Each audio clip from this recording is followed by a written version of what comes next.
South അമേരിക്കക്കാരനായ ഈ fruit ഇപ്പൊ നമ്മുടെ ഇന്ത്യയിലും കണ്ടുവരുന്നുണ്ട് കേട്ടോ. അബിയു എന്നാണ് ഇതിന്റെ പേര്. ഇത് കടയിൽ കണ്ടപ്പോൾ വാങ്ങിയതാണ് കേട്ടോ. ഒരു ബോക്സിലാണ് വന്നത്.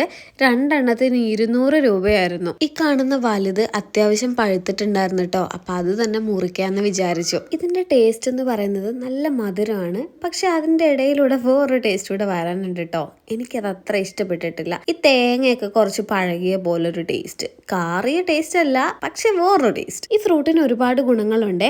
കണ്ണിനും സ്കിന്നിനും ഒക്കെ നല്ലതാണ്. ഡൈജഷൻ ഈസി ആക്കും. അതുപോലെ തന്നെ നമ്മുടെ ലങ്സിനും ഇമ്മ്യൂണിറ്റി ബൂസ്റ്റ് ചെയ്യാനും നല്ലതാണ്. അതുകൊണ്ട് ടേസ്റ്റ് ഇഷ്ടപ്പെട്ടില്ലെങ്കിലും നമ്മുടെ ആരോഗ്യം ആലോചിച്ച് നമ്മൾ കണ്ണും പൂട്ടി കഴിക്കുക. നിങ്ങൾക്ക് ഇടയ്ക്കിടയ്ക്ക് ചുമ വരാറുണ്ടോ? കഫം ഇല്ലെങ്കിലും ഒരു ഡ്രൈ ആയിട്ടുള്ള ചുമ, അതുപോലെ തൊണ്ട ഡ്രൈ ആവുക, ഇതിനൊക്കെ ഈ ഫ്രൂട്ട് കഴിക്കുന്നത് ഭയങ്കര നല്ലതാണെന്നാണ് കേട്ടോ പറയുന്നത്. അത് പറഞ്ഞപ്പോഴാണ് ഓർത്തത്, ജലദോഷം പിടിച്ചിട്ട് ആകെ തൊണ്ടയ്ക്കൊരു ഭയങ്കര ബുദ്ധിമുട്ടാണ്. ഞാൻ പോയി ഒരു ഫ്രൂട്ട് കഴിച്ചിട്ട് വരാം.